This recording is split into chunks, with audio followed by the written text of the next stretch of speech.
The yellowed papers scattered across Professor Edmund Hartwell's desk told a story of failure that spanned 4 decades. Each equation, each crossed-out theorem, each margin note marked with increasingly desperate question marks represented another attempt at solving what the mathematical community had dubbed Hartwell's ghost, a theoretical framework that could revolutionize how humanity understood infinity itself. Before we jump back in, tell us where you're tuning in from, and if this story touches you, make sure you're subscribed, because tomorrow I've saved something extra special for you. But on this particular October afternoon, as golden light streamed through the tall windows of Cambridge University's most prestigious mathematics department, those same papers would witness something extraordinary. Something that would make every academic journal in the world scramble to rewrite their understanding of what was possible. And it would all begin with a child who wasn't even supposed to be there.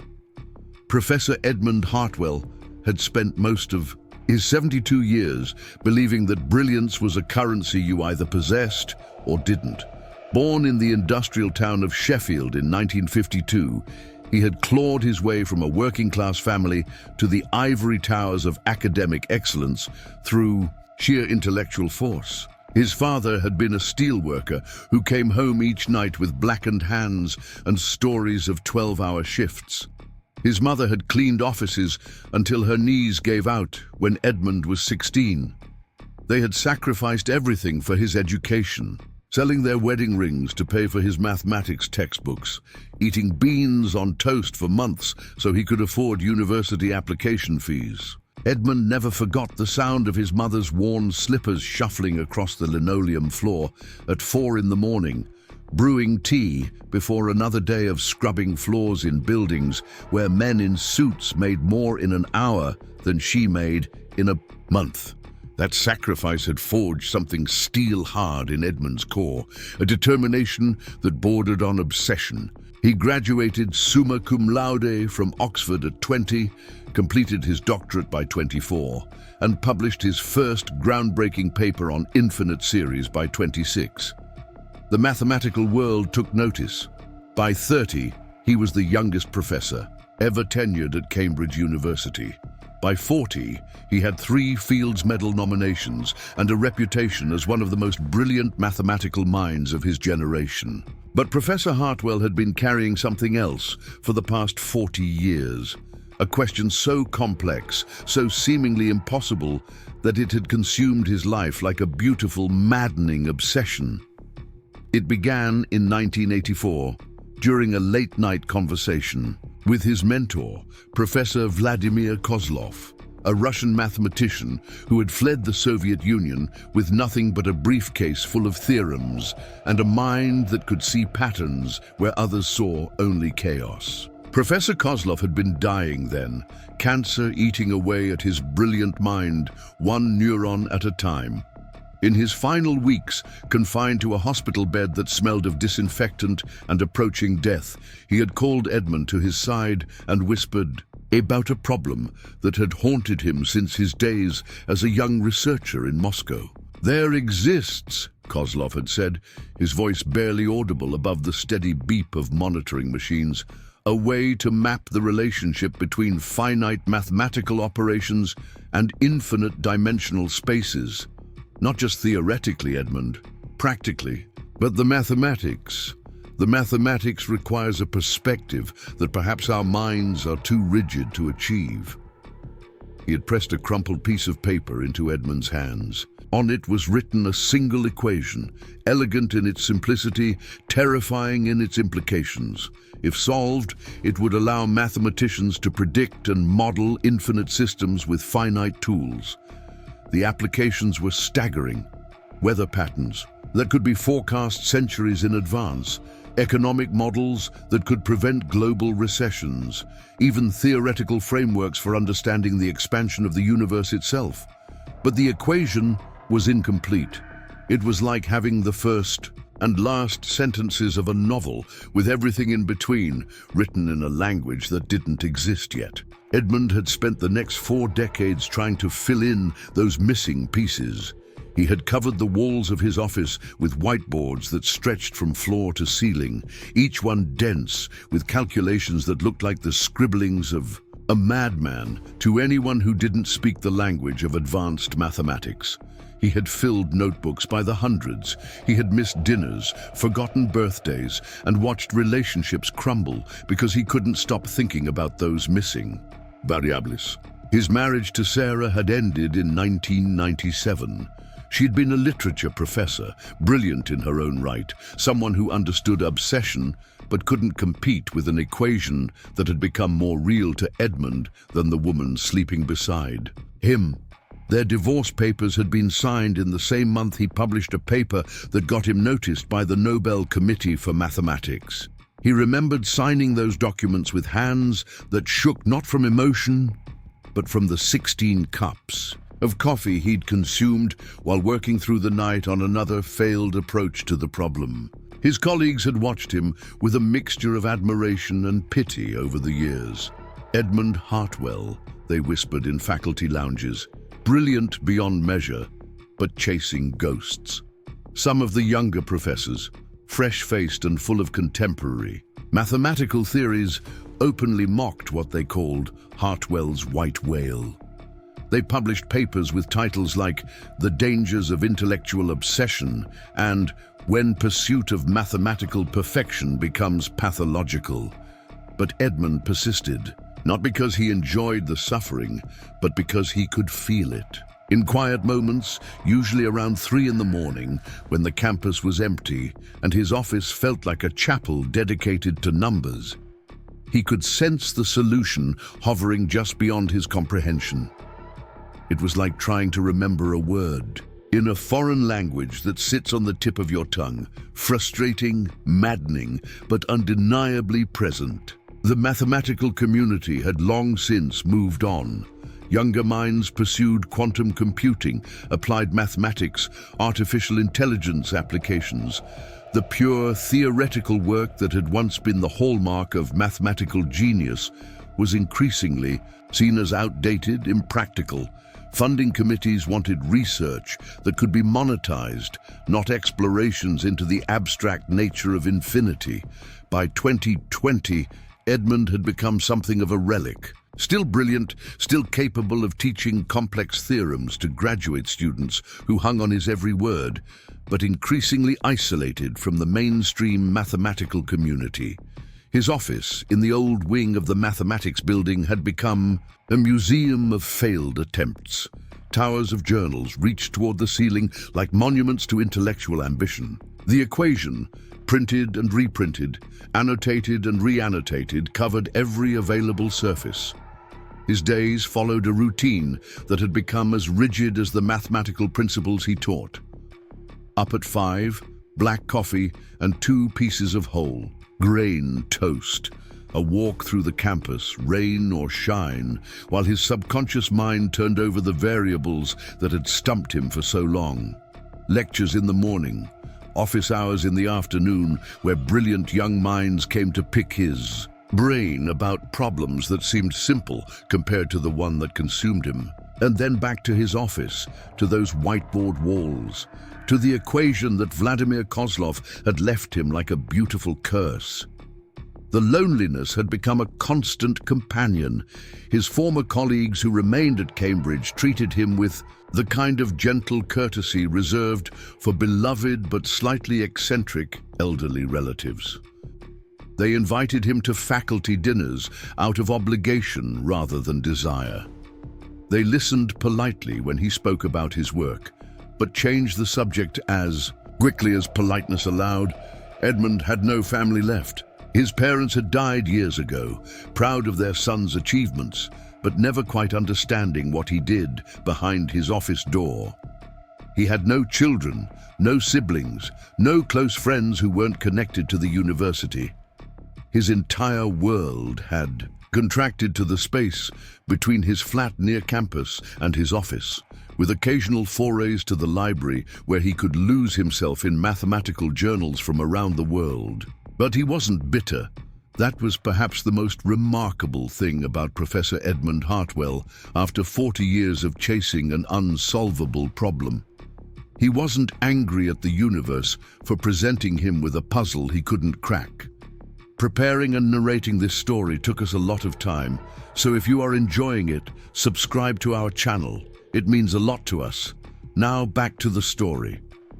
He wasn't resentful toward younger mathematicians who had achieved fame and fortune, while he remained locked in intellectual combat with an equation that might not even have a solution. He was simply persistent. Every morning, he woke up believing that today might be the day. Every evening, he went to bed having learned something new, even if it was only another way the equation wouldn't work. He had developed the kind of patience that could only come from decades of disciplined failure, the rare ability to find joy in the pursuit rather than demand satisfaction from the destination. The mathematics department tolerated his obsession because Edmund Hartwell was still, undeniably, a gifted teacher. His introductory calculus classes were legendary among undergraduates. He had a way of making complex concepts accessible without dumbing them down, of showing students the beauty inherent in mathematical thinking. His higher-level courses on infinite series and theoretical frameworks were consistently overbooked, with students flying in from other universities just to sit in on his lectures. He had received teaching awards year after year, each one accompanied by polite congratulations from colleagues who saw them as consolation prizes for a brilliant mind that had failed to achieve its ultimate goal. Edmund displayed them in his office not out of pride, but because students who had gone on to successful careers would occasionally visit and find encouragement in seeing those recognitions of his impact on their lives. By the summer of 2024, Edmund's office had taken on an almost mythical quality within the mathematics department. Graduate students would dare each other to stop by during his office hours, not because he was unfriendly, but because being in that space surrounded by 4 decades of intellectual pursuit was overwhelming. The whiteboard walls had been written on so many times that they carried the ghost images of thousands of erased equations. The air smelled of dry erase markers, old books, and something else, the intangible scent of concentrated thought. He kept regular hours, arriving each morning at 7 and leaving promptly at 6 in the evening. His routine was so precise that the cleaning staff could set their clocks by his movements. The only variation came on Fridays, when he would stay late into the night, working in the solitude he preferred for his most challenging thinking. It was during one of these Friday evening sessions, as autumn painted the Cambridge campus in shades of gold and crimson, that Edmund first encountered the child who would change everything. He had been working on a particularly frustrating subset of the equation, one that required him to think about infinite dimensions in terms of finite geometric relationships. The mathematics involved visualization techniques that pushed the boundaries of human spatial reasoning. He had stepped out of his office around 8 in the evening, intending to get some fresh air and perhaps grab a sandwich from the vending machine down the hall. The building was empty, as it always was at that hour. Most of the faculty had gone home to families and dinner parties and Saturday evening post lives that Edmund could barely imagine anymore. But as he walked past the faculty lounge, he heard something unexpected, the sound of paper rustling, a small voice humming tunelessly. He stopped, puzzled. Security was usually vigilant about clearing the building after hours. Who could possibly be here this late? He followed the sound to its source and discovered something that made him question whether the long hours had finally caused him to hallucinate. Sitting cross-legged on the floor of the faculty lounge, surrounded by a fortress of mathematical journals and academic papers, was a child. She couldn't have been more than 11 years old, with wild curly hair that looked like it hadn't seen a brush in days, and thick-rimmed glasses that kept sliding down her nose. She was reading. Not a children's book or a magazine, but a paper from the Journal of Advanced Mathematical Theory. As Edmund watched in astonishment, she flipped to the next page, paused to scribble something in the margin with a stubby pencil, then continued reading as casually as if she were looking through a comic book. Edmund cleared his throat softly, not wanting to startle her. The child looked up, and he found himself staring into eyes that held an intelligence far beyond her years. There was no fear in her expression, no embarrassment at being caught somewhere. She probably shouldn't be. Just curiosity and a hint of annoyance at being interrupted. "Oh," she said matter-of-factly, "you must be Professor Hartwell. I've read your papers on infinite series convergence. The 1987 paper was particularly elegant, though I think you might have missed a simplification in Theorem 4. Edmund blinked several times, wondering if the stress of his work had finally caused a complete break from reality. "I'm sorry. Who are you? How did you get in here?" The child adjusted her glasses and gestured vaguely toward the doorway. "I'm Lucy Chen. My mom's the head librarian. She's working late tonight, cataloging some new acquisitions, and she said I could hang out here while she finished up. I got bored with the children's section." She held up the journal she had been reading. "So I borrowed some of these. I hope that's okay? I'm very careful with books." Edmund was having trouble processing what he was seeing. A child, no more than 11, casually reading graduate-level mathematical theory, and not just reading it, commenting on it with insight that suggested genuine understanding. "Lucy," he said carefully, "do you understand what you're reading?" She shrugged, a gesture so thoroughly childlike that it created a jarring contrast with the sophisticated mathematics surrounding her. Some of it, the stuff about infinite series, makes sense, mostly. And I really like the geometric proofs, but some of the theoretical frameworks are pretty confusing. She pointed to an equation in the journal. "Like this one here. The author keeps talking about dimensional boundaries as if they're fixed. But wouldn't it make more sense if they were fluid? I mean, if you're dealing with infinite spaces, why would you assume the boundaries between dimensions behave the same way as boundaries in finite systems?" Edmund felt something flutter in his chest. Not quite hope, but something close to it. He had been fighting with dimensional boundary theory for months. It was one of the components of Kozlov's equation that had resisted all his attempts at solution. That's actually a very astute observation," he said slowly. "Have you studied mathematics formally?" "In school." Lucy made a face. "School math is boring. We're doing multiplication tables. I finished those when I was 7. My mum lets me check out the university books sometimes. She says, as long as I'm reading, she doesn't care what it is." She gestured around at the papers spread across the floor. "I come here sometimes when Mum works late. Usually I just read in the corner and nobody notices me. I didn't know anyone else stayed this late." Edmund looked down at this extraordinary child, sitting casually among journals that doctoral students struggled to comprehend, discussing theoretical mathematics with the casual air of someone commenting on the weather. An idea began to form in his mind. Not quite fully formed, more like the ghost of a possibility. "Lucy," he said, "would you like to see something interesting? Something mathematical that nobody's been able to solve for a very long time?" Her eyes lit up with genuine excitement. "Really? Like a puzzle?" "Yes," Edmund said, his voice soft with wonder. "Exactly like a puzzle."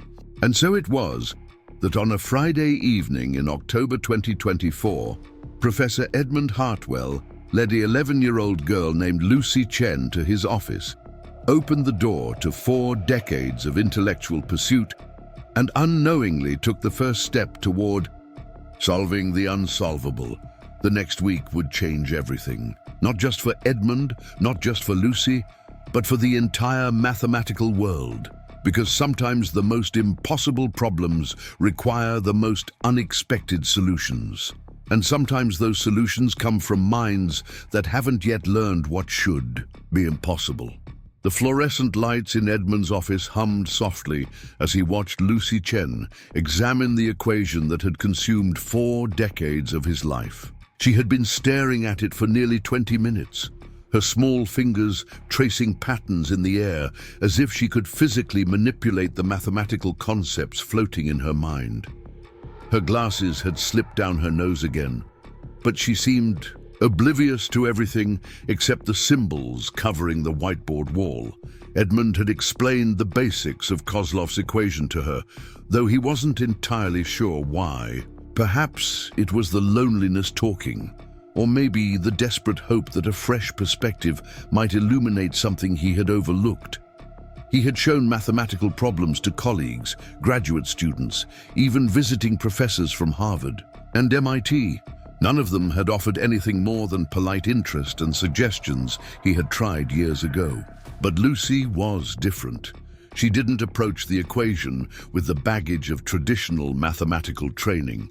She didn't automatically assume certain pathways were impossible or dismiss unconventional approaches before giving them proper consideration. As she studied the whiteboard, Edmund noticed she wasn't just looking at the equation itself, but at the patterns between his various attempts, the relationships connecting his failed approaches.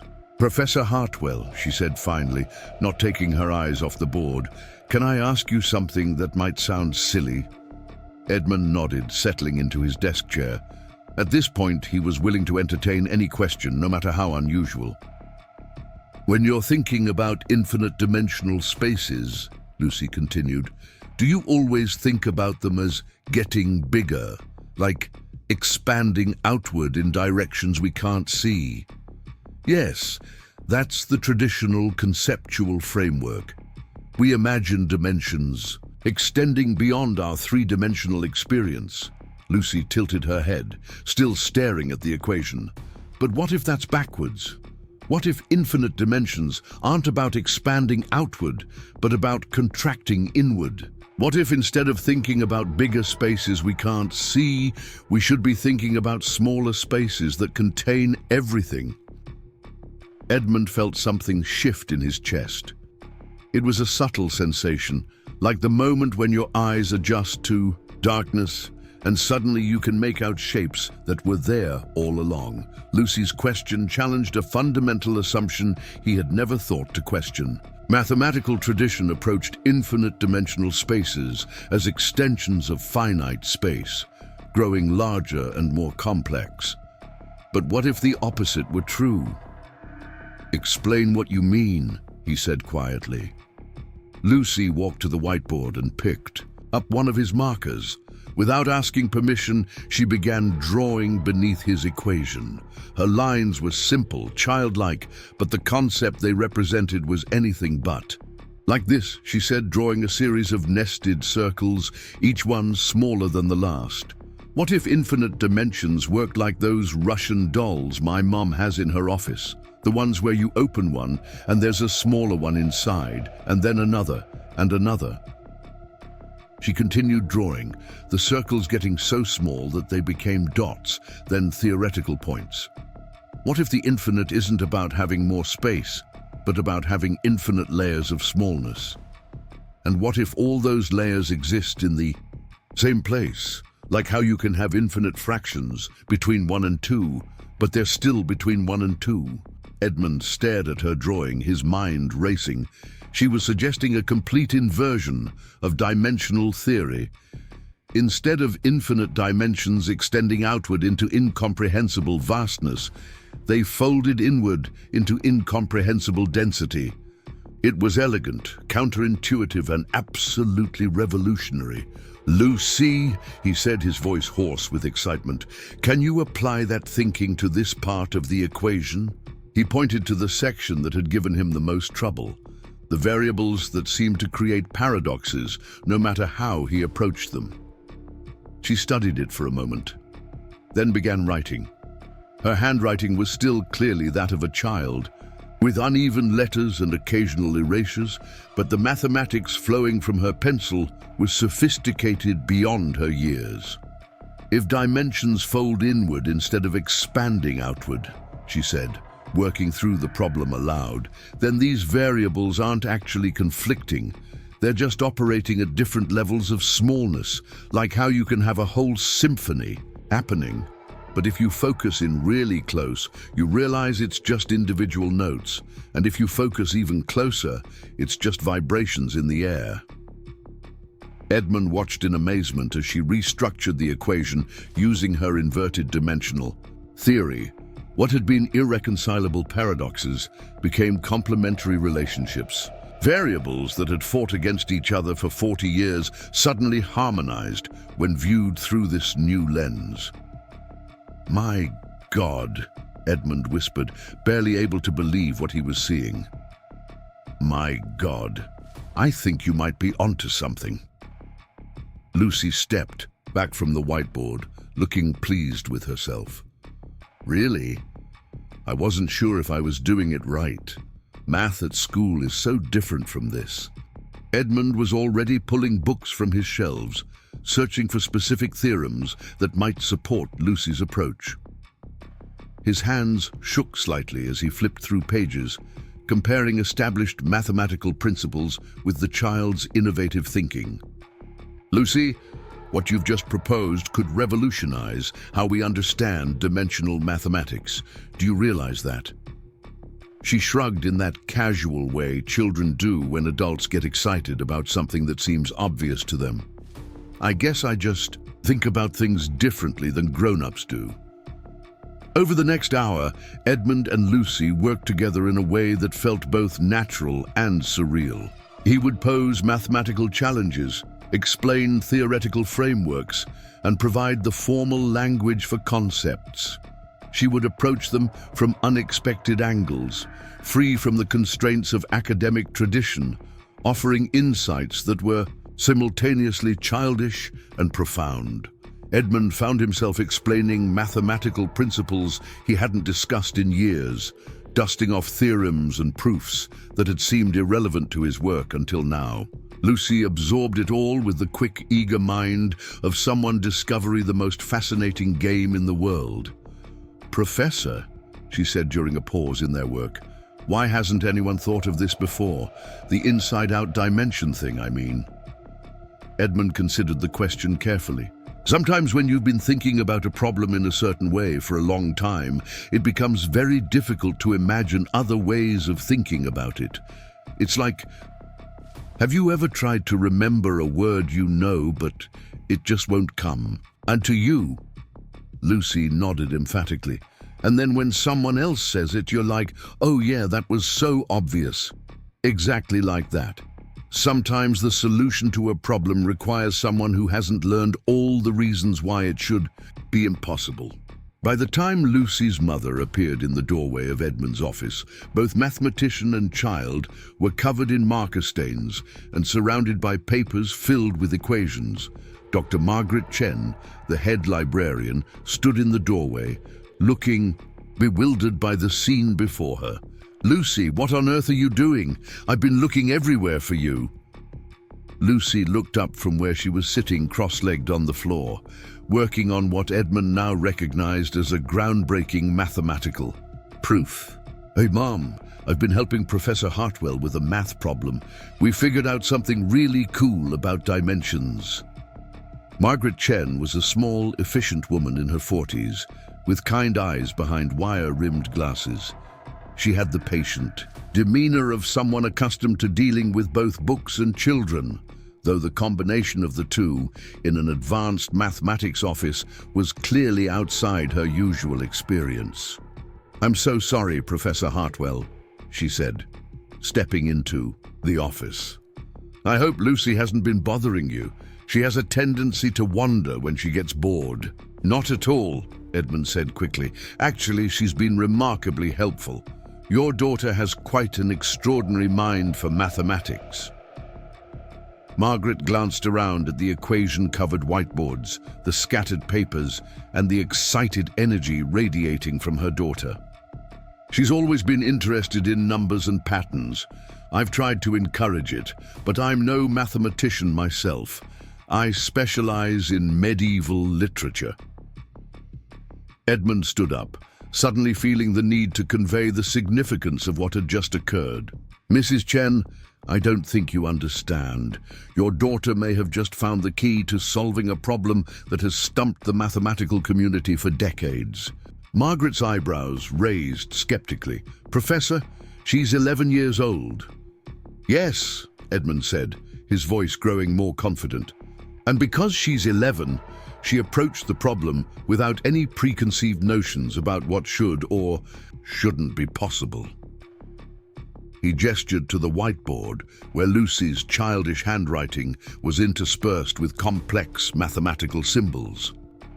She's proposed a complete reconceptualization of infinite dimensional theory.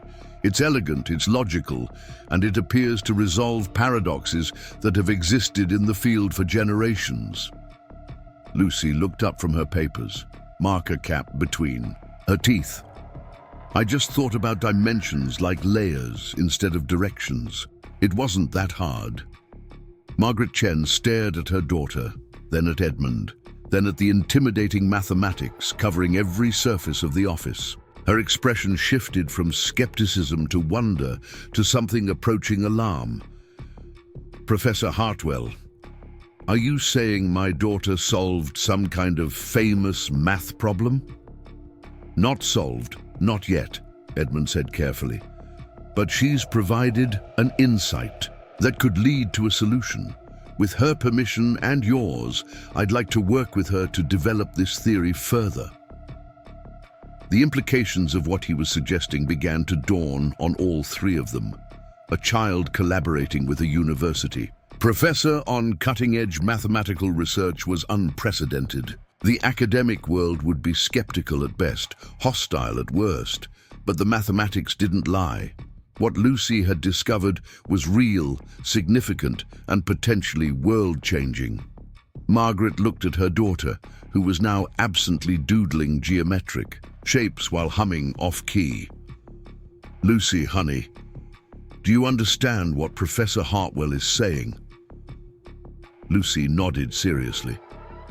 He's saying I might have figured out something important, and he wants to work together to prove it properly. She turned to Edmund. Would that mean I get to come here more often? Because I really like it here. It's quiet, and nobody tells me to stop reading complicated books. Edmund felt a warmth spread through his chest that had nothing to do with mathematical discovery. When was the last time someone had said they enjoyed being in his office? When was the last time he had felt excitement about mathematics that wasn't tinged with frustration and failure? Yes, Lucy. It would mean you could come here regularly. We'd work together to understand what you've discovered and figure out how to prove it to other mathematicians.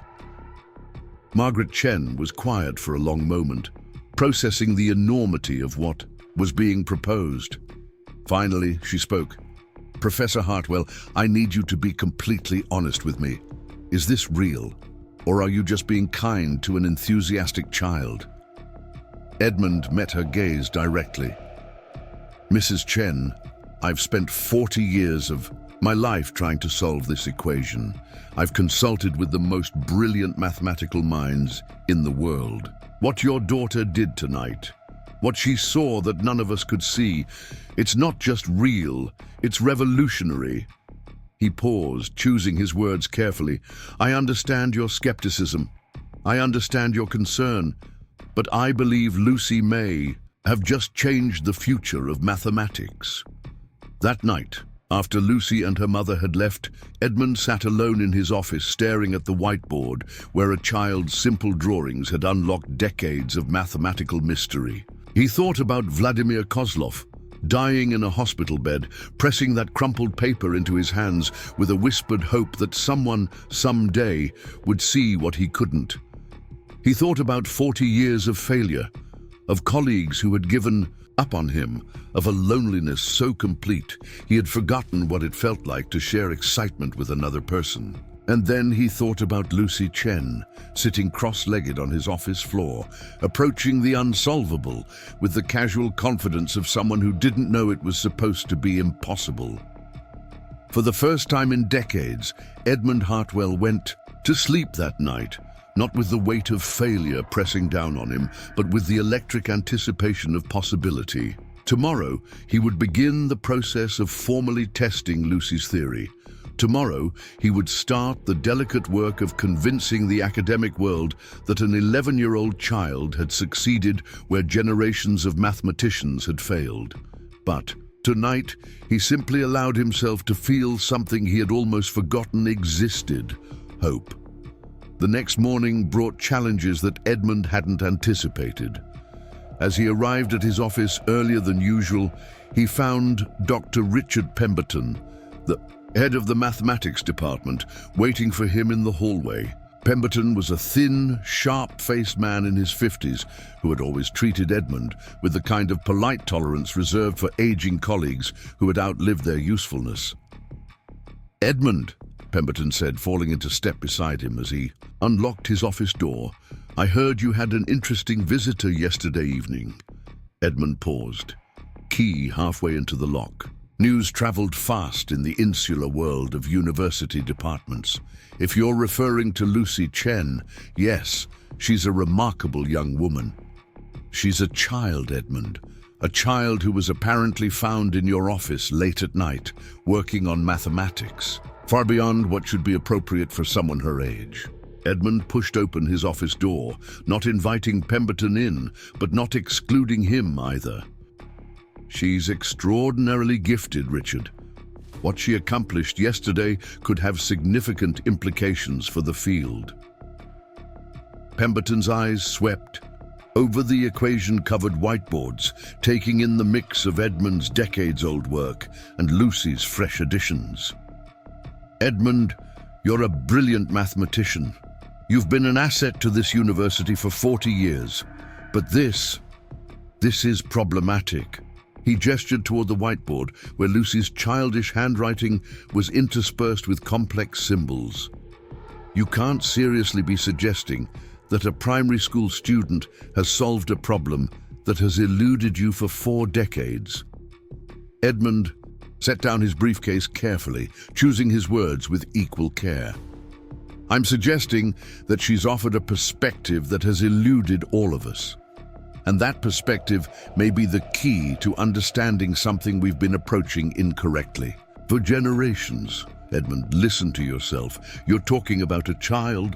Even if she is gifted, even if she has some natural mathematical intuition, she lacks the foundation, the education, the experience to understand the complexities of theoretical mathematics at this level." Pemberton moved closer to the whiteboard, studying Lucy's work with obvious skepticism. "This looks like the doodlings of a bright child who's picked up some mathematical vocabulary. It's not serious academic research." Edmund felt a familiar frustration building in his chest, but it was different now. For 40 years, that frustration had been directed inward, at his own inability to solve Kozlov's equation. Now it was directed outward, at the closed-mindedness of academic tradition. "Richard, I've shown this equation to dozens of colleagues over the years. Professors from MIT, Harvard, Oxford, the Sorbonne. None of them offered anything approaching Lucy's insight. Because they're serious academics who understand the established principles of dimensional mathematics," Pemberton replied sharply. "They don't chase after wild theories proposed by children." Edmund turned to face his department head directly. "What if the established principles are wrong? What if we've been so committed to traditional approaches that we've blinded ourselves? 2 other possibilities." Pemberton sighed heavily. "Edmund, I understand you're desperate to solve this problem. I understand it's been your life's work, but you cannot stake your professional reputation on the mathematical musings of an 11-year-old girl." "My professional reputation," Edmund laughed, a sound with no humor in it. "Richard, what professional reputation?" I'm the professor who spent 40 years chasing an unsolvable equation. I'm the cautionary tale younger faculty tell their students about the dangers of intellectual obsession. He gestured around his office, at the towers of journals, the equation-filled whiteboards, the evidence of 4 decades of dedicated failure. I have nothing left to lose, but I might have something extraordinary to gain. Pemberton studied him for a long moment, then shook his head. I can't allow it, Edmund. I can't have a professor in my department collaborating on research with a child. The liability issues alone would be a nightmare. And if word got out to the broader academic community, if word got out that Cambridge University was the place where one of the greatest mathematical breakthroughs in history occurred, Edmund interrupted, where an 11-year-old girl succeeded, where generations of academics failed, where a respected professor lost his grip on reality and started believing in fairy tales, Pemberton countered. The two men stared at each other across 4 decades of professional history, 40 years of polite tolerance now stripped away to reveal fundamental disagreement about what mathematics could and should be. Finally, Edmund spoke. Richard, I'm going to continue working with Lucy Chen. I'm going to develop her theory and prove its validity. I'm going to do this because I believe it will revolutionize our understanding of infinite dimensional mathematics.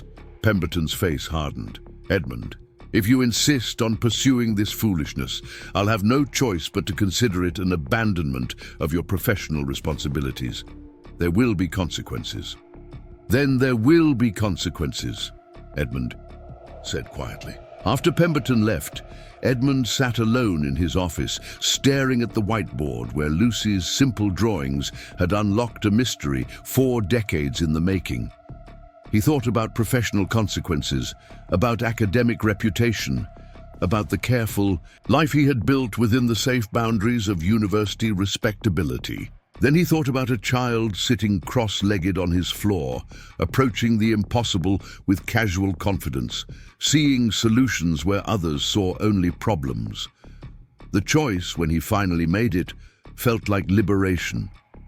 That afternoon, he called Margaret Chen at the library.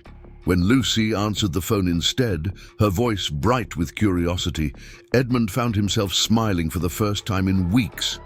Lucy, this is Professor Hartwell. I was wondering if you'd like to come back to my office this evening.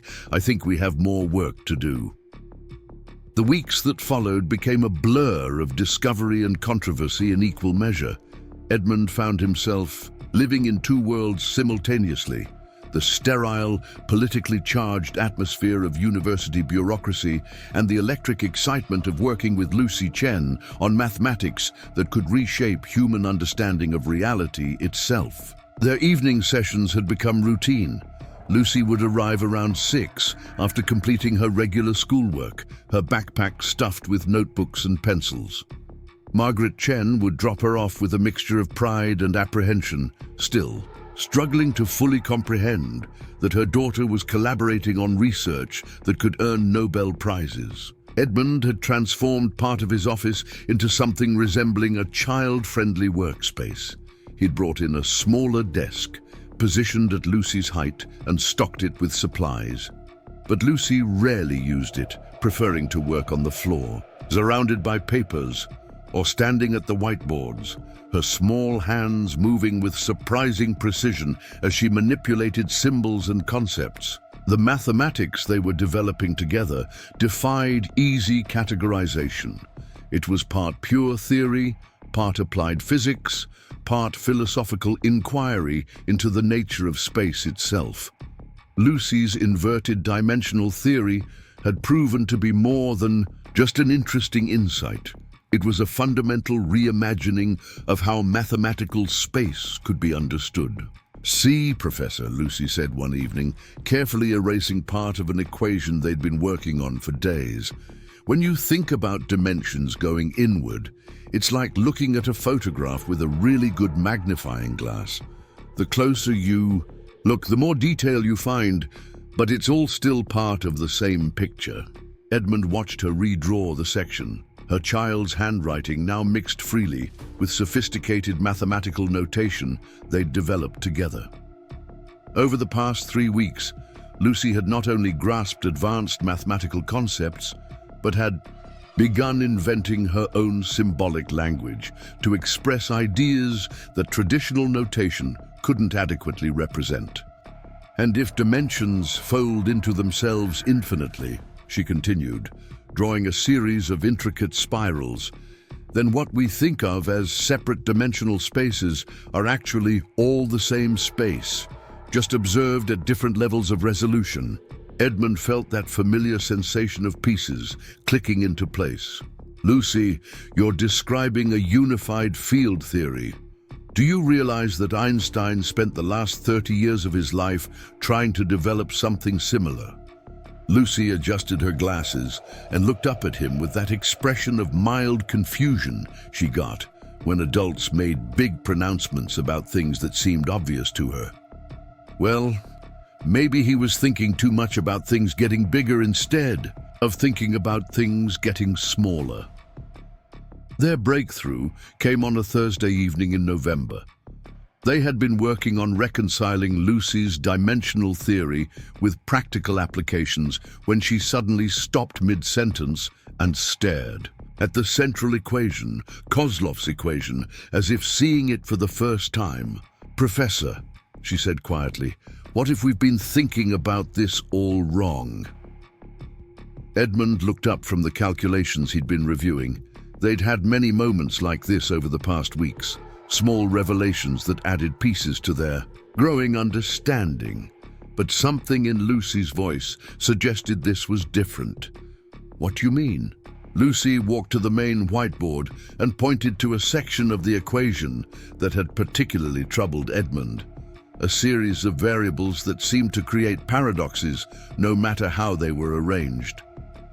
"We keep trying to solve this equation, as if it's supposed to give us one answer. But what if it's not supposed to have just one answer? What if it's supposed to have every answer?" Edmund felt his breath catch. "Explain."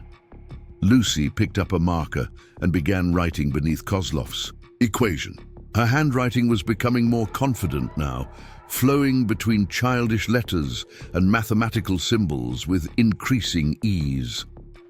What if this equation isn't describing a single relationship between finite operations and infinite dimensions? What if it's describing all possible relationships simultaneously?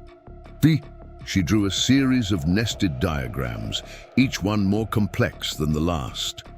Like how, when you ask what shape a drop of water is, the answer isn't just one shape. It's every shape it could possibly be, depending on what's around it and how it's moving. Edmund stared at what she was creating, his mind racing to keep up with the implications. If Lucy was right, then Kozlov's equation wasn't meant to be solved in the traditional sense. It was meant to be understood as a framework that could generate infinite solutions, each one valid for different applications. "My God," he whispered. "It's not an equation, it's a language." Lucy nodded enthusiastically. "Exactly. It's like having words that can mean different things depending on how you use them. But they're still the same words."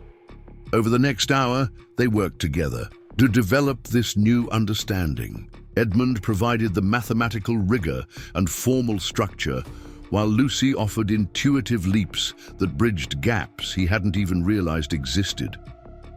The result was extraordinary. A complete reconceptualization of Kozlov's work that revealed it to be not just a theoretical exercise, but a practical tool for understanding and predicting infinite systems. But their mathematical paradise was increasingly under siege. The university administration had grown more hostile with each passing week. Colleagues who had once tolerated Edmund's obsession now viewed his collaboration with Lucy as evidence of intellectual breakdown. The conflict came to a head during a faculty meeting in late November. Edmund had been called to present his recent work to the mathematics department. ostensibly as part of a routine review of ongoing research projects. But the tone of the meeting made it clear this was something else entirely. Dr. Pemberton presided, over a table of 12 professors, their faces ranging from skeptical to openly hostile. Edmund had prepared carefully, bringing printed copies of his and Lucy's work, complete with proofs and supporting calculations. But he knew before he began that this was not really about the mathematics. "Colleagues," Pemberton began, "we're here to discuss Professor Hartwell's recent research activities, specifically his collaboration with a child on theoretical mathematics." Professor Jennifer Walsh, a sharp woman in her 40s who specialized in applied mathematics, spoke up immediately. "Richard, let's be clear about what we're really discussing. We're talking about a respected member of this faculty who has apparently lost the ability to distinguish between legitimate academic research and the mathematical fantasies of an elementary school student." Edmund felt his jaw tighten, but forced himself to remain calm. "Jennifer, I understand your skepticism, but perhaps you should examine the work before dismissing it." He distributed the papers he'd prepared, watching as the assembled professors leafed through them with expressions ranging from confusion to disdain. The mathematics was complex, novel, and completely outside traditional academic frameworks. It was exactly the kind of work that would challenge minds trained in conventional approaches. Professor David Chen, no relation to Lucy despite the shared surname, looked up from the papers with a frown. "Edmund, what exactly are we looking at here? These notations, these theoretical frameworks, they're completely outside established mathematical convention. Because they represent a completely new approach to dimensional theory," Edmund replied. "Lucy saw patterns that we've been trained not to see, connections that our traditional education told us were impossible." Professor Walsh laughed, a sound devoid of humor. "Lucy?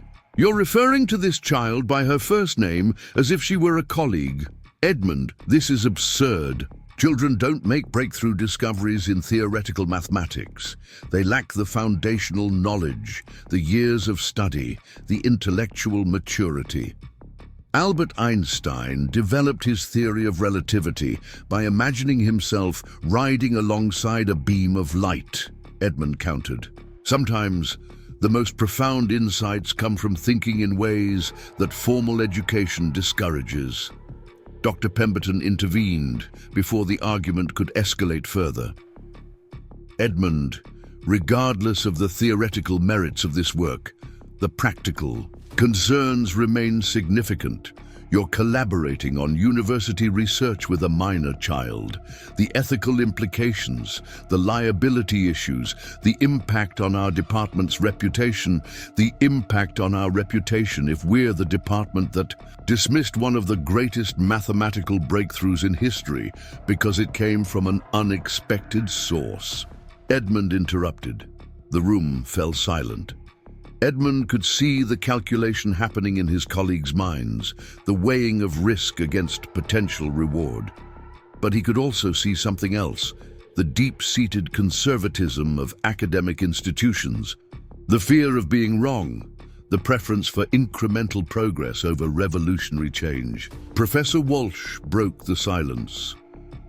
"Edmund, even if we accept that this child has some natural mathematical intuition, even if we grant that she's contributed some interesting ideas, the fact remains that legitimate academic research requires peer review, formal methodology, adherence to established protocols.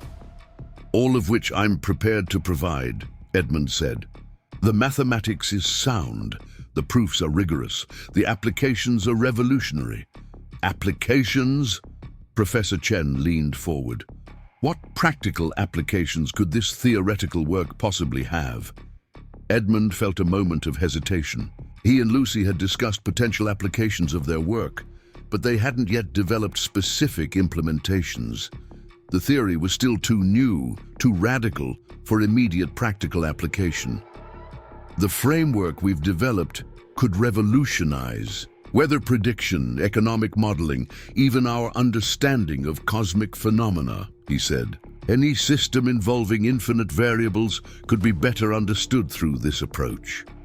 Dr. Pemberton studied Edmund for a long moment.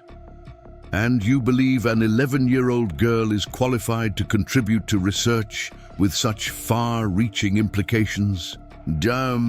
I believe Lucy Chen has contributed insights that 40 years of traditional academic training failed to provide, Edmund replied firmly. The meeting continued for another hour, but the outcome had been predetermined. The faculty voted by a margin of 10-2 to censure Edmund for conduct incompatible with academic standards and to prohibit any further collaboration between him and Lucy within university facilities. But something unexpected happened as Edmund gathered his papers to leave. Professor Elena Rodriguez, a young quantum physicist who had remained silent throughout the meeting, stood up. "For what it's worth, Edmund," she said, "I've reviewed your work. The mathematics is extraordinary.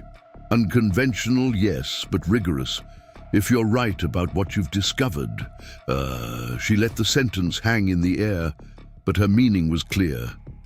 In a room full of closed minds, at least one person recognized the potential significance of what Edmund and Lucy had created. That evening, Edmund called Lucy and her mother to explain what had happened. Margaret Chen arrived at his office within an hour, Lucy in tow, both of them anxious about what the university's decision might mean. "So they're saying Lucy can't work with you anymore?" Margaret asked, her voice tight with concern.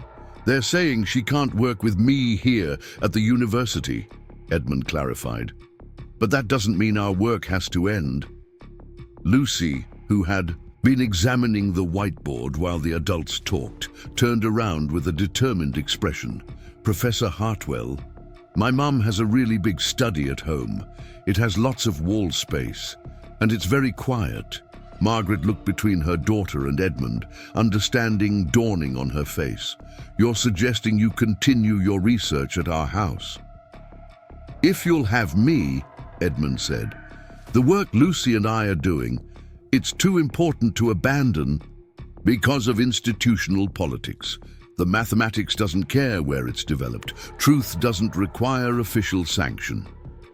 Margaret was quiet for a long moment, the full weight of the decision pressing down on her. To openly support Edmund's research meant defying the university administration, potentially affecting her own position as head librarian.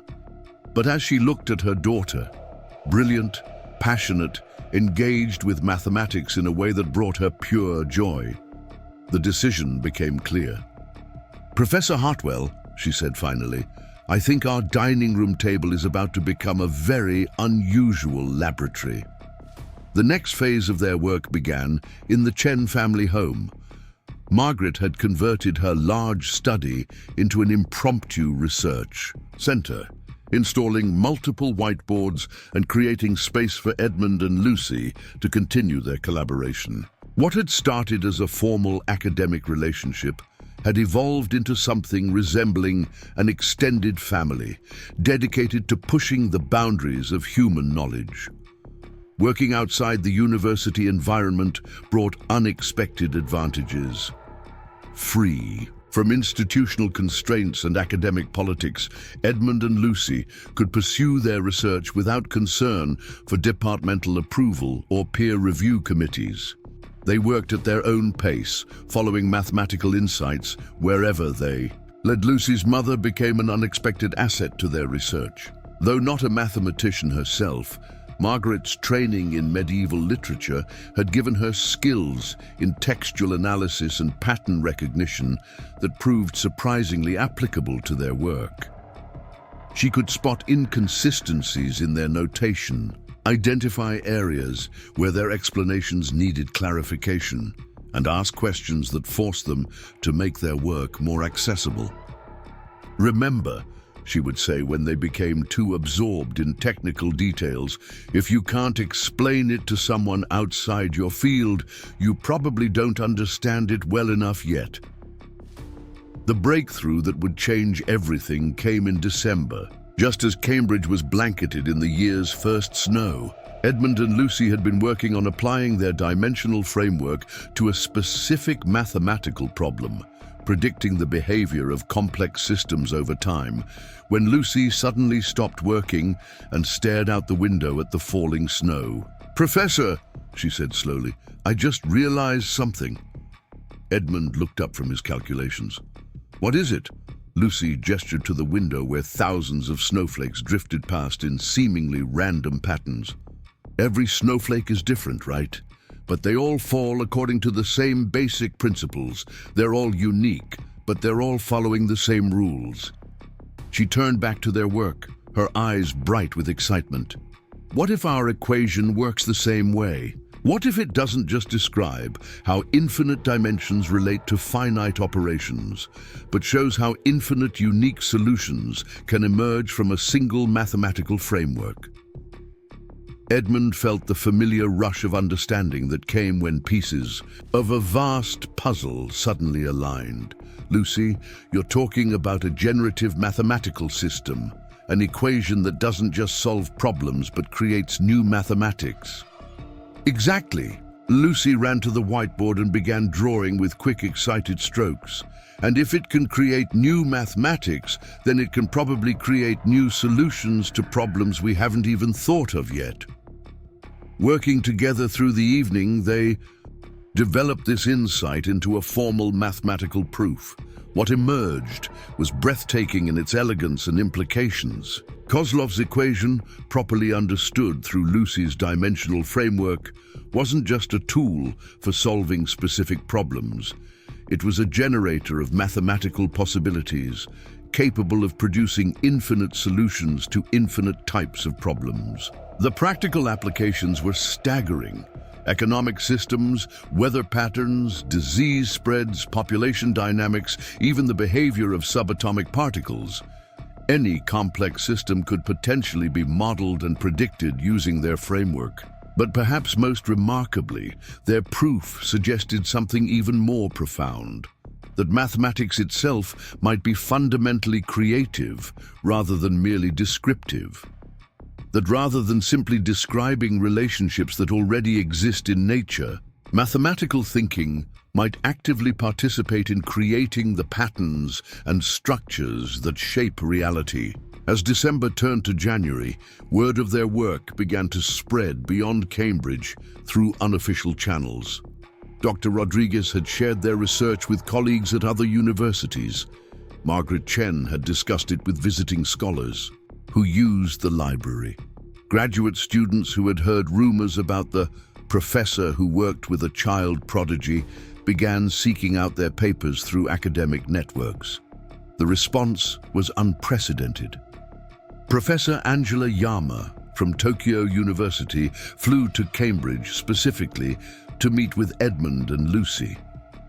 Dr. James Bradford from Harvard made an unofficial visit to the Chen home, ostensibly to see Margaret about some research materials, but really to glimpse the mathematics that was generating whispers throughout academic circles. Each visitor left convinced that something extraordinary was happening in a modest study in Cambridge.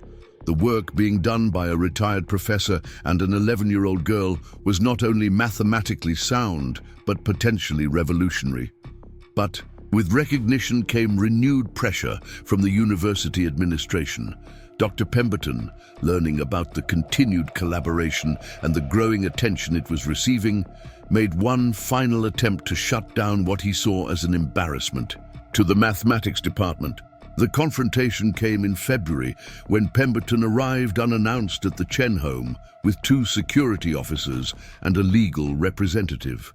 Margaret answered the door to find them standing on her front porch, official documents in hand. "Mrs.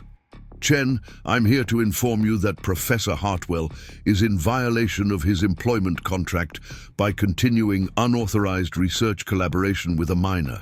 If this continues, the university will be forced to take legal action."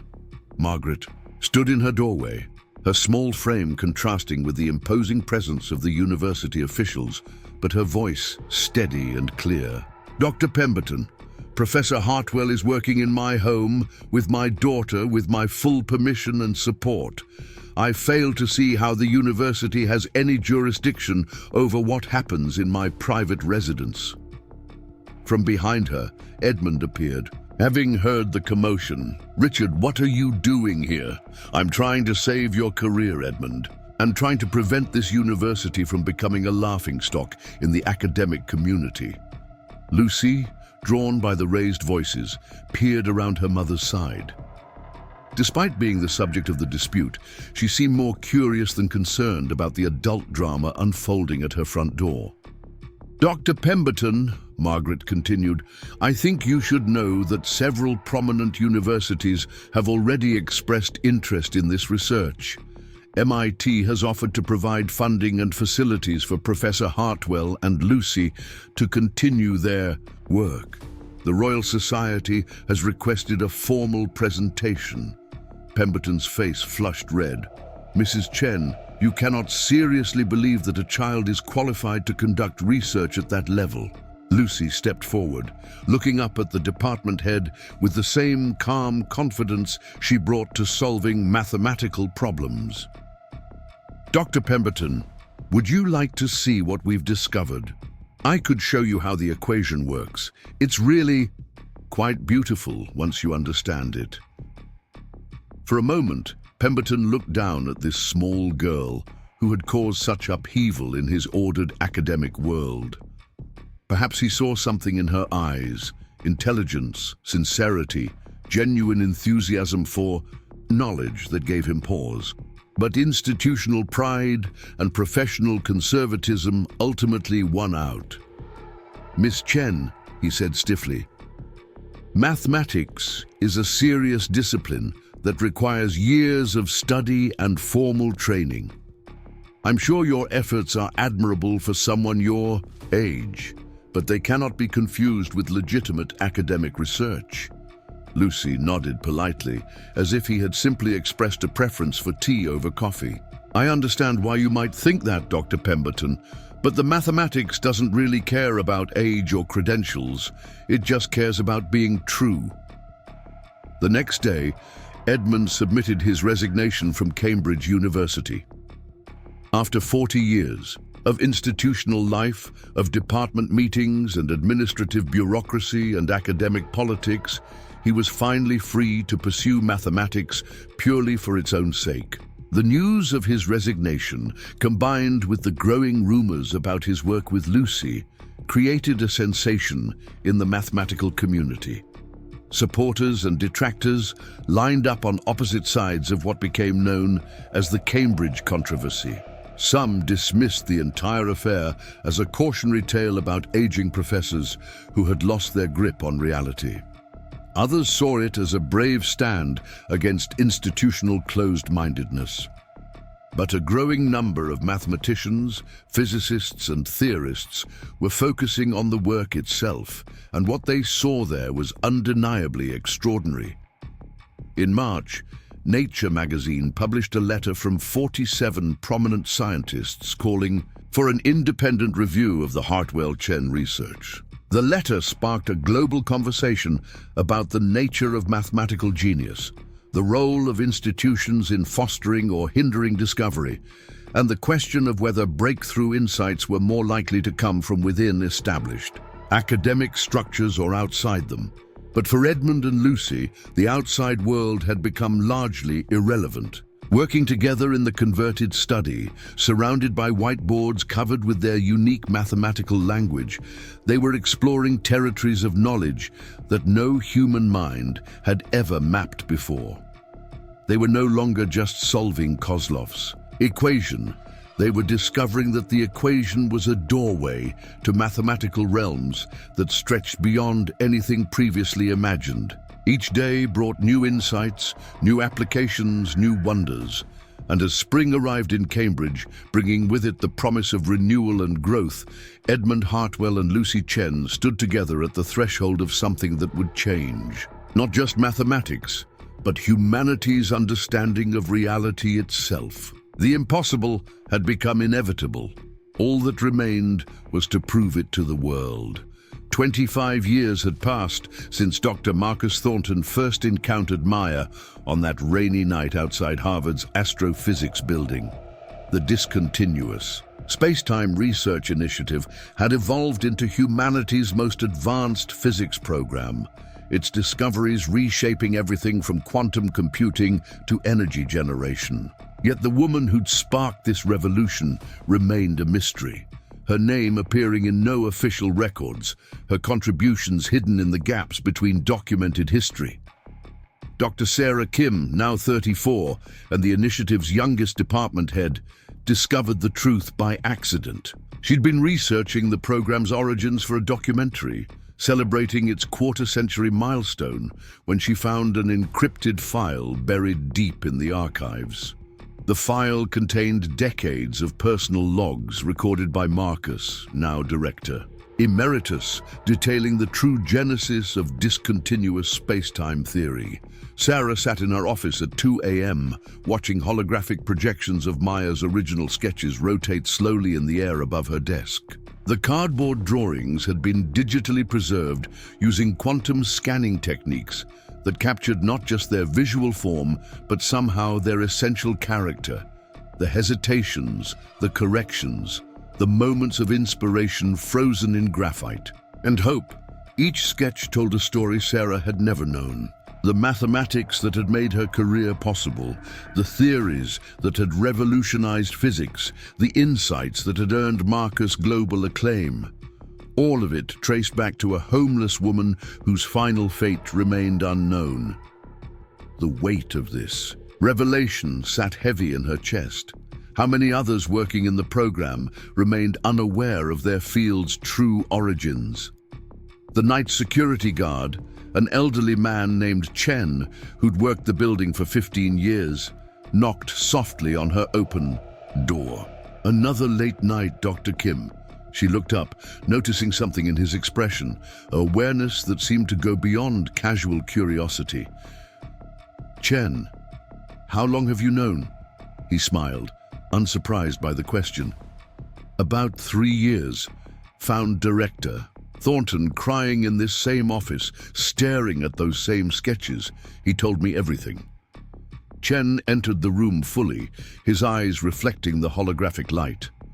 Dr. Kim, there's something you should know. Maya never really disappeared. Sarah's pulse quickened. What do you mean? She's been here all along, just differently. Every major breakthrough this program has made, every innovation that seemed to come from nowhere, there's always been evidence of her influence. Anonymous papers published in obscure journals that perfectly predict our discoveries years in advance. Sketches left in places only certain people would find them. Solutions to problems appearing just when we need them most. Chen gestured to the projections. Dr. Thornton spent decades trying to find her physically, but eventually he realized the truth. Maya didn't want to be found. She wanted her ideas to live and grow, to evolve beyond what any single person could imagine. Sarah turned off the projections and leaned back in her chair. Show me. Over the next several hours, Chen led her through the building's hidden history. In the quantum computing lab, a breakthrough in entanglement manipulation had come after someone left a series of geometric sketches in the break room. In the gravitational wave detection center, the discovery of artificial wave generation followed. The anonymous submission of a paper to an online physics forum. In the temporal mechanics division, revolutionary insights into time dilation fields emerged after a janitor found equations written in steam on a laboratory window.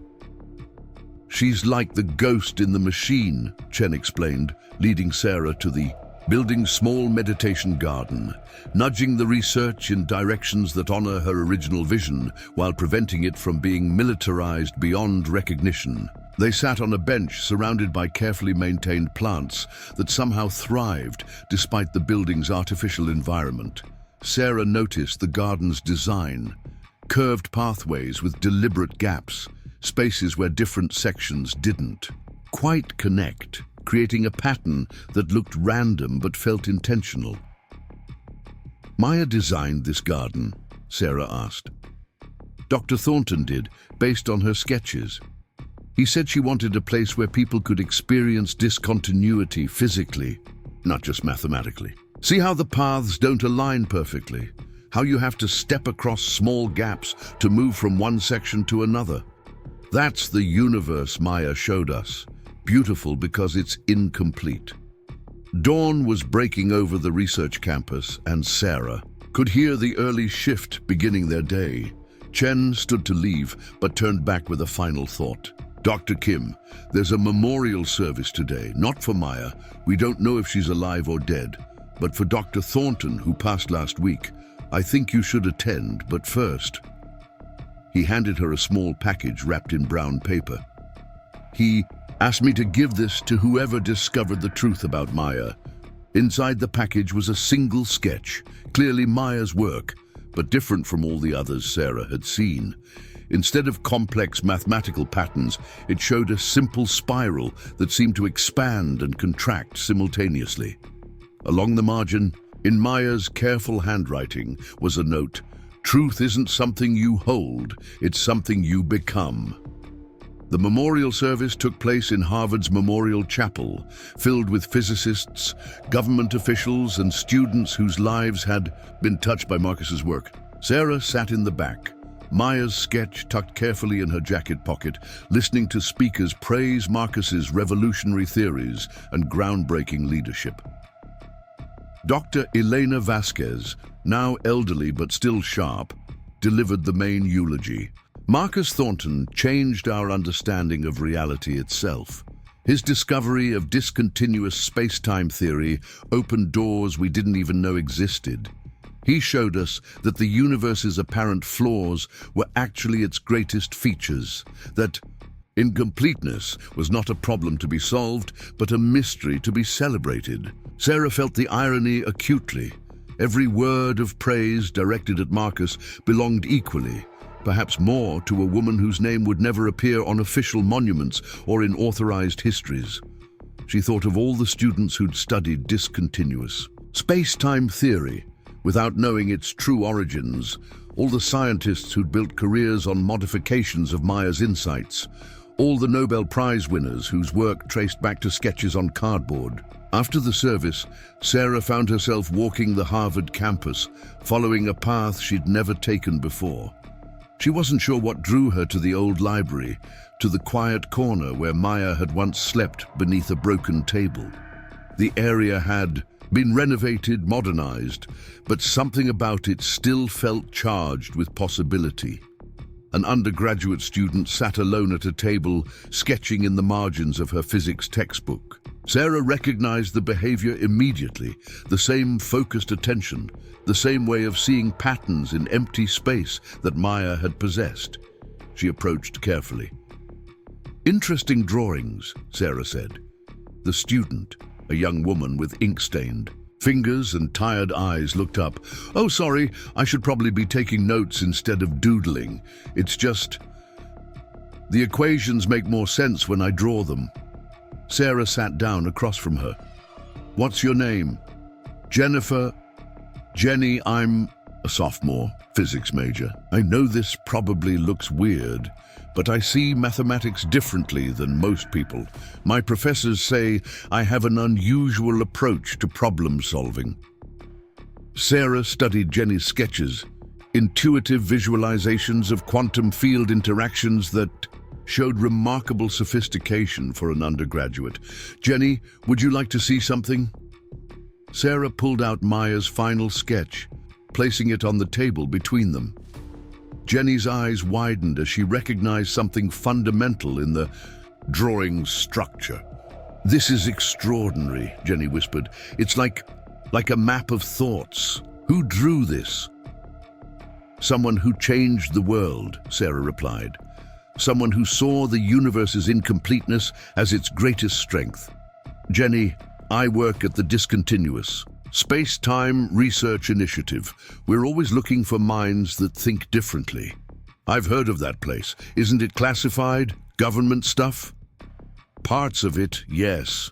But there's also a public research division, a graduate program for students with unconventional approaches to physics. Students like you. Jenny traced Maya's spiral with her finger, and Sarah saw something spark in her eyes. The same recognition Maya must have felt when she first understood that reality had gaps. "What happened to the person who drew this?" Jenny asked. Sarah considered her answer carefully. She became part of something larger than herself. Her ideas took on a life of their own, influencing generations of scientists who never knew her name. In a way, she achieved a kind of immortality that no individual recognition could provide.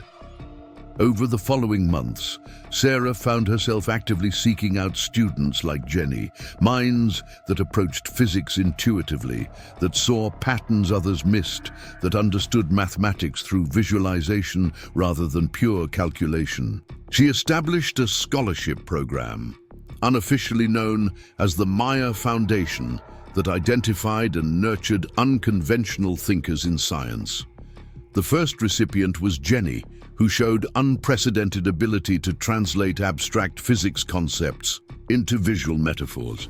The second was Carlos, a community college student who'd been homeless for 2 years, but continued attending physics lectures and working problems in shelter computer labs.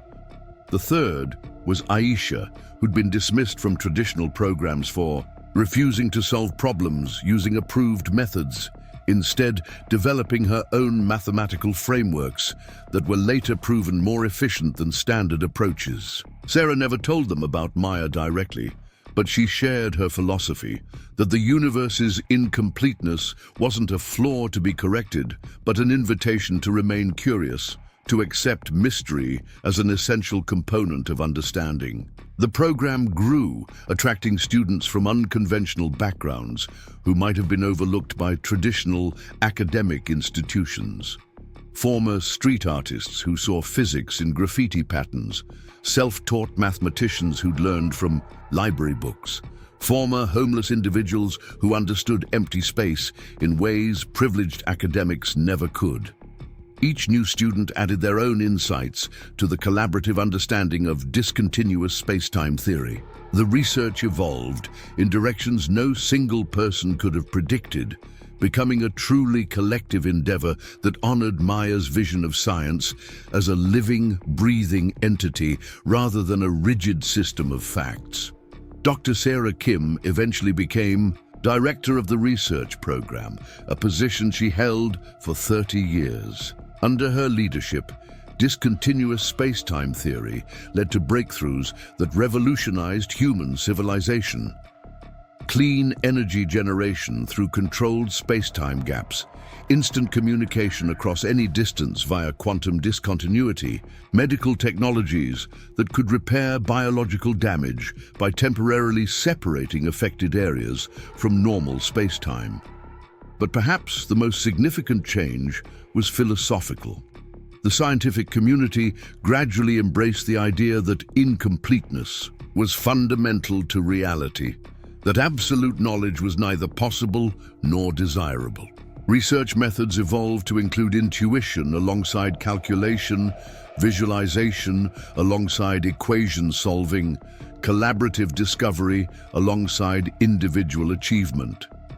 As Sarah entered her 70s, she began writing a memoir, not about her own accomplishments, but about the hidden history of discontinuous space-time research. She interviewed hundreds of people whose lives had been touched by Maya's legacy, students who'd never known her name, but had been inspired by her approach, scientists whose careers built upon her insights, homeless individuals who'd found purpose in understanding the physics of empty space.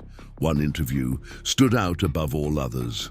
Sarah met a woman named Grace, now in her 80s, who ran a shelter in downtown Boston. Grace had been homeless herself 40 years earlier and remembered a woman who'd lived on the streets, always sketching, always teaching anyone who would listen about the beauty of broken things. "She'd sit with us in the park," Grace recalled, showing us how origami worked, how you could fold paper into shapes that seemed impossible, but it wasn't really about the folding. She was teaching us that everything has potential, even torn pieces, even broken people. Grace led Sarah to a special room in her shelter, a quiet space where homeless individuals could study, read, and pursue education despite their circumstances. The walls were covered with sketches, equations, and diagrams drawn by shelter residents. Over the decades, in the center of one wall was a drawing that made Sarah's breath catch, a perfect reproduction of Maya's final sketch, the expanding spiral that seemed to pulse with life. "Who drew this?" Sarah asked. Grace smiled knowingly. "Someone who understood that home isn't a place. It's a state of being open to the universe's possibilities." Sarah realized then that Maya's legacy wasn't confined to academic institutions or government research programs. It lived in shelters and community centers, in the minds of people who'd been discarded by society, but who retained the ability to see wonder in empty spaces. Maya had planted seeds everywhere, ensuring that her vision would survive regardless of what happened to formal scientific institutions. The memoir became a bestseller, not just among physicists, but among general readers, hungry for stories about hidden genius and unconventional wisdom. It sparked a movement toward more inclusive science education, recognition that breakthrough insights could come from anyone, anywhere, regardless of their formal credentials or social status. Universities began establishing Maya chairs, positions, specifically for researchers whose work transcended traditional disciplinary boundaries. Homeless shelters started offering science education programs. Art schools incorporated physics into their curricula. The boundaries between pure research and applied knowledge, between academic achievement and lived experience, began to blur in productive ways. Dr. Sarah Kim's final act as director was to create the Institute for Discontinuous Knowledge, a research center dedicated to the principle that the most important discoveries often come from the margins, from the gaps in conventional understanding. The Institute's motto, inscribed in Maya's handwriting, read, "Truth lives in the spaces between what we think we know." On her last day of work, Sarah stood in the meditation garden, now expanded into a complex maze of connected and disconnected pathways. Students and researchers from around the world came here to think, to wonder, to experience discontinuity as a form of beauty rather than failure. She noticed a new inscription on a bench, not officially authorized, but somehow perfect.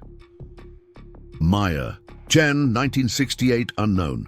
She showed us that the universe's greatest gift is its willingness to remain incomplete.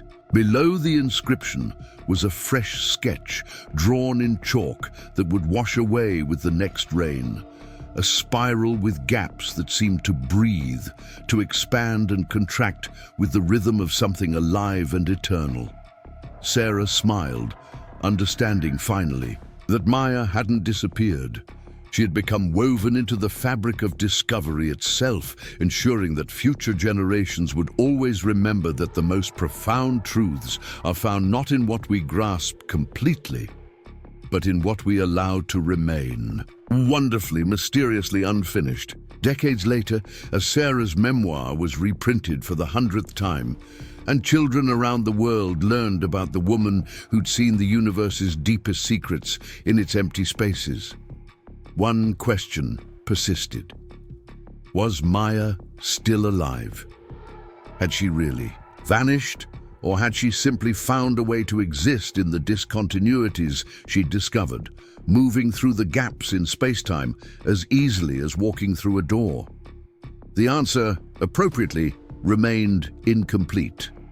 A gap in knowledge that allowed for infinite possibility, infinite hope, infinite wonder.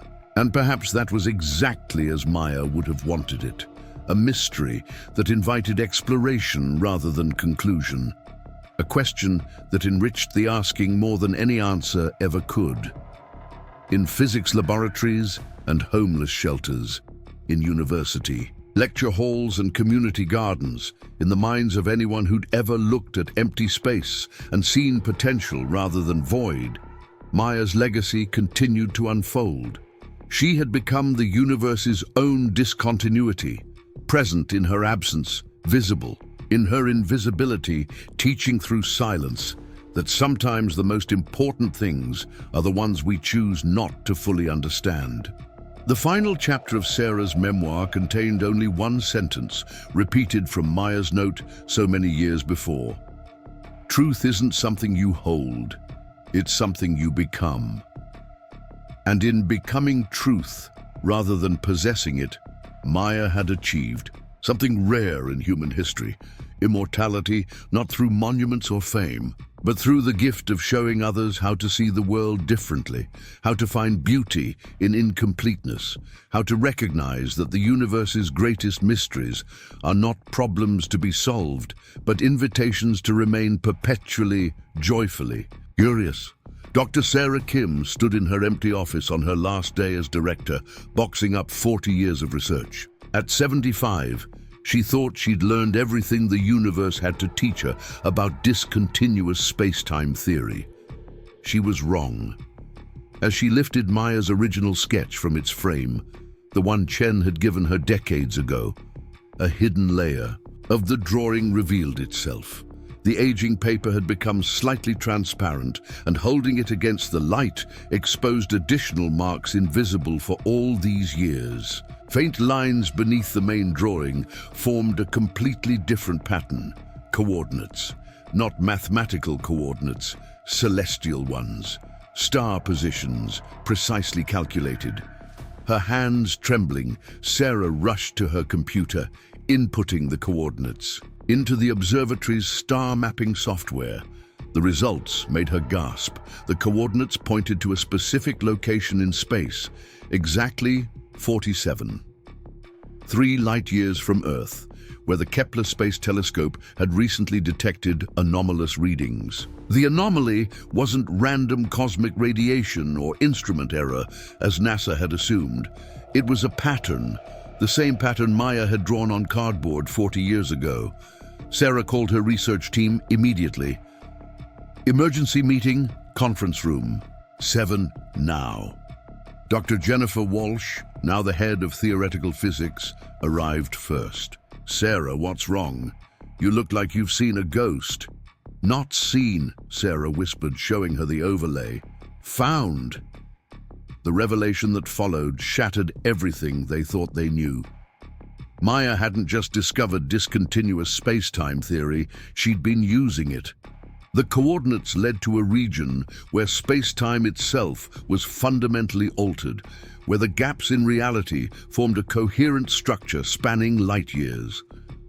Maya hadn't disappeared. She had stepped sideways through reality itself.